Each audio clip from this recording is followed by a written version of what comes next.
dois lados de um triângulo medem 6 e 8 centímetros e formam um ângulo de 60 graus. A medida do terceiro lado desse triângulo em centímetros é... Faz primeiro o desenho dessa figura antes de você tentar adivinhar como é que você vai resolver. Então, o que ele está me dizendo aqui? Eu tenho dois lados de um triângulo qualquer, tá? Medindo um 6 e o outro medindo 8. Ó. Primeiro que eu vou fazer logo de cara é tentar montar o triângulo através das informações que ele me deu. Ó, medem 6 e 8. E formam um ângulo de 60 graus. Então, o lado 6 com o lado 8 vai formar um ângulo de 60 graus. Então, esse ângulo aqui é um ângulo de 60 graus. Beleza. A medida do terceiro lado desse triângulo em centímetros é... Olha só. Esse triângulo que ele me deu é um triângulo retângulo? Não, não é um triângulo retângulo. Esse triângulo que ele me deu, será que ele é um triângulo isósceles? Não sei se ele é isósceles. Então, esse triângulo aqui não é um triângulo retângulo e provavelmente ele também não seja um triângulo isósceles. Então, eu vou precisar pensar naquelas regras que servem para qualquer triângulo. Quais são as regras que servem para qualquer triângulo? É a lei dos senos e a lei dos cossenos. Então, aqui eu tenho que pensar em duas regrinhas que a gente usa para determinar a medida dos lados de um triângulo. A primeira é a lei dos senos. A segunda é o que a gente vai chamar da lei dos cossenos. Tá? São duas regrinhas que a gente usa.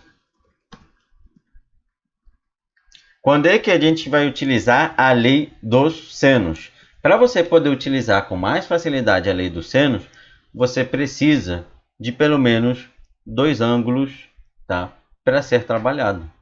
Você precisa que ele te dê a medida de dois ângulos. Ele me deu um 60 graus e o outro valendo x. Ele mesmo chamou de x, ele te deu a medida de dois ângulos. Tá? Aqui ele apenas me deu a medida de dois lados e me deu um ângulo. E aqui eu não quero descobrir o terceiro ângulo. O que eu quero descobrir aqui? Eu quero descobrir o lado oposto. Eu quero a terceira medida daquele triângulo. Então eu quero descobrir o lado, não quero trabalhar com mais de um ângulo. Então repara bem, a lei dos senos a gente costuma utilizar quando ele te dá a medida de dois ângulos. Aqui ele não me deu a medida de dois ângulos. Tá? Então, não vou tentar não trabalhar com a lei dos senos. Já que eu não vou tentar trabalhar com a lei dos senos, quando é que eu vou utilizar a lei dos cossenos? Geralmente a gente usa quando ele me dá a medida de um único ângulo e quando ele quer a medida de todos os lados. Mas ele vai me pedir necessariamente a medida de todos os lados? Não, mas você vai identificar isso na hora de você montar o desenho daquele triângulo. Olha para esse desenho. 6, 8 e x. Está faltando o x, está faltando descobrir o terceiro lado. Então eu quero todos os lados do triângulo. Eu quero o terceiro, está faltando o terceiro.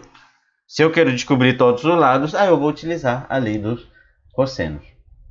E se por acaso pudesse escolher entre qualquer uma das duas? Ele me deu dois ângulos e mesmo assim ele quer a medida de todos os lados. Qual é a regrinha que a gente usa?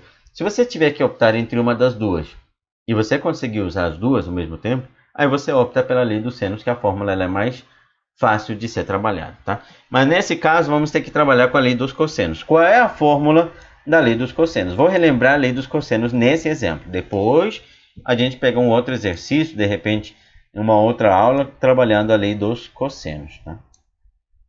Peguei aqui um triângulo qualquer. Deixa eu primeiro aqui fazer um triângulo. Tá?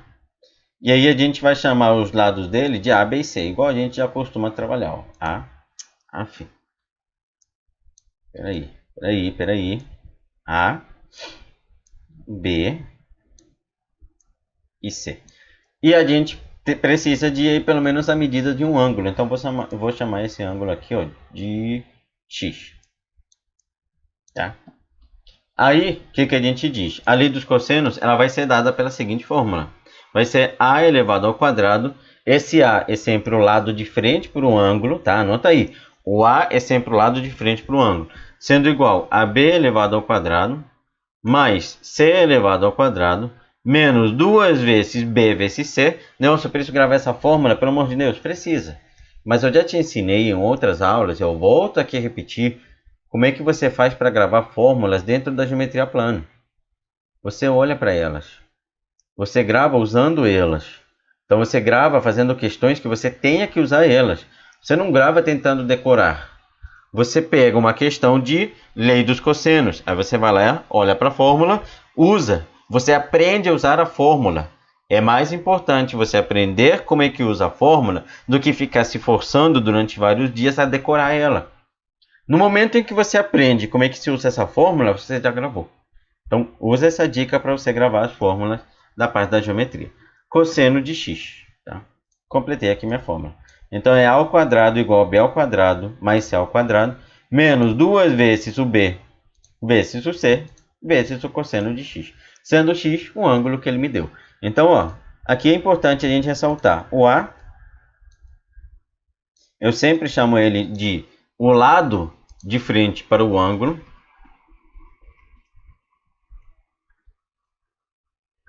Lado de frente para o ângulo conhecido. Tá? O A vai ser sempre o lado de frente para o ângulo conhecido. Então, vou até diminuir aqui um pouquinho o tamanho. Beleza, então esse é o valor do meu A, esse é meu A. O A vai ser sempre de frente para o ângulo conhecido. Beleza, Nelson, vai ser. Quem vai ser, então, o X? O X é o ângulo que ele me deu, tá?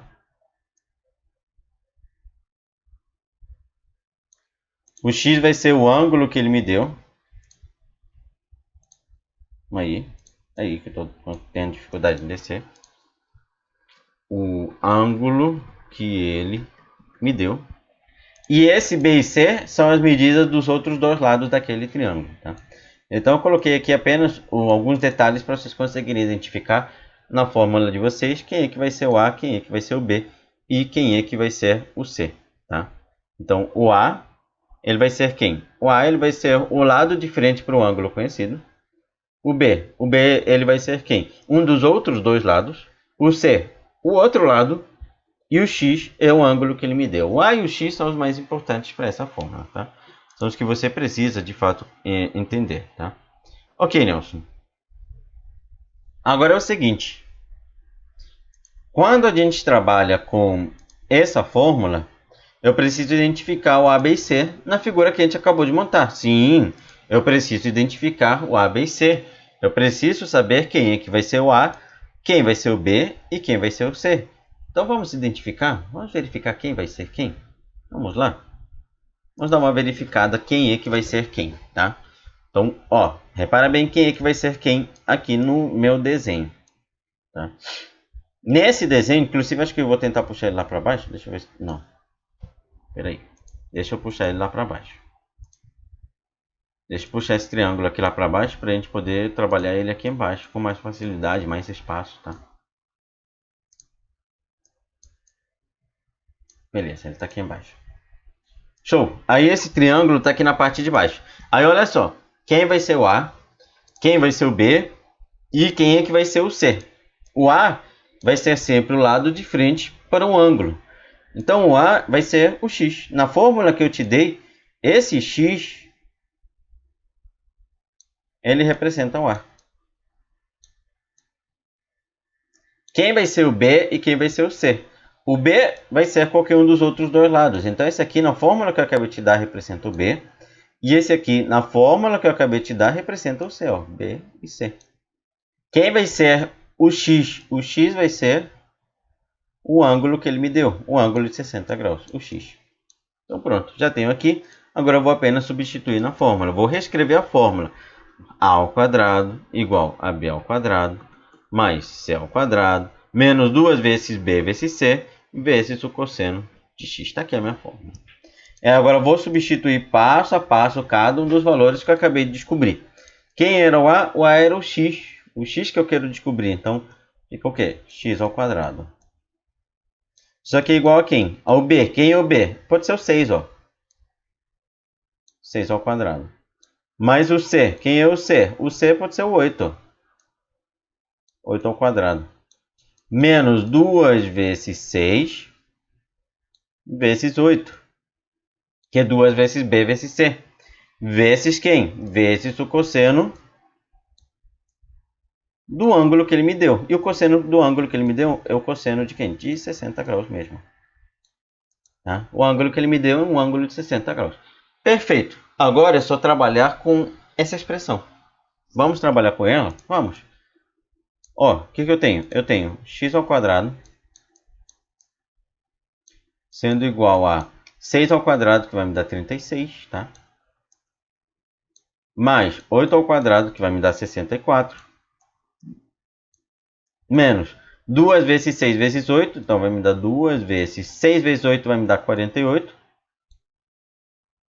Vezes o cosseno de 60. Qual é o cosseno de 60? O cosseno de 60, será que é algum valor conhecido? Sim, o cosseno de 60, ele é um valor conhecido. E quanto é que vai valer o cosseno de 60? Ele vale meio. Então, já vou até substituir aqui, ó. Um valor conhecido. Lembra da tabela do 30, 45 e 60? Eu preciso ter isso ali quando eu estou trabalhando geometria plana? Preciso. Tá? Porque se eu estiver trabalhando uma questão envolvendo o que a gente está vendo agora, que é trigonometria em um triângulo qualquer, relações trigonométricas em um triângulo qualquer, você vai precisar dessa tabela. Então você precisa ter sempre o seu resumo e seu formulário ali por perto para que você possa conferir a medida de cada um dos elementos que são importantes aqui.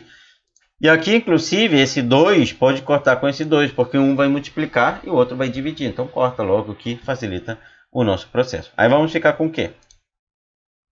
X elevado ao quadrado sendo igual a 36 mais 64 vai me dar 100, menos 48.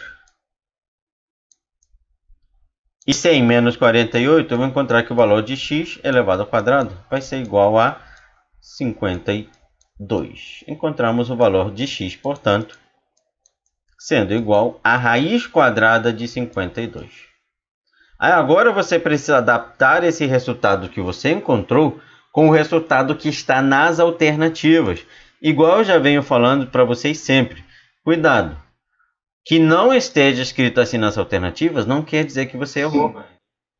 Não quer dizer que você errou. Apenas quer dizer que eu vou precisar adaptar o resultado que eu tenho com as alternativas. Volta lá em cima e vê as alternativas como é que elas estão. Quando eu olho as alternativas para essa questão, elas estão o quê? Elas estão na sua forma fatorada. Vou precisar pegar aquele 52 e fatorar ele. Então, não quer dizer que eu errei. Inclusive, ó, repara bem, a C e a D não me deu raiz de 23, não me deu raiz de 29. Já elimina. Vou até fazer de vermelho para ficar bem claro que eu cortei a C e a D. Me deu raiz de 52, não raiz de 23 e não foi raiz de 29. Então, nas outras duas pode ser que a forma fatorada seja 2 raiz de 13. Vamos ver? Qual é a forma fatorada de 52? Nelson, como é que a gente faz a forma fatorada? Você vai tentar calcular a raiz quadrada. Você vai pegar o 52 e você vai tentar calcular a raiz dele. Aí a gente começa. 52, qual é a raiz dele? Aí lembra, começa fatorando. Começa por quanto? Vai por 2, porque é o primeiro que dá. 52 dividido por 2, de cabeça, ó, de cara, 26. Beleza, Nelson. Dividiu. Divide de novo por quanto? Por 2. 26 dividido por 2, 13, ó. Próximo, 13 de novo. Por quê? Porque o 13 é primo. Não dá para dividir por 2, não dá para dividir por 3, divide só por 13. 1. Como é que eu faço aqui agora, Nelson? Para calcular a raiz, lembra que é uma raiz quadrada. Então, cada duplinha, cada grupo de 2, você faz grupos de 2, vai sair apenas um elemento. Então, como eu tenho dois números 2, até ficou repetitivo, um deles vai sair e o 13 vai ficar lá dentro. Tipo, eles se juntam, como se fosse uma fusão. Juntou. Os dois se juntam e os dois saem como se fossem um só.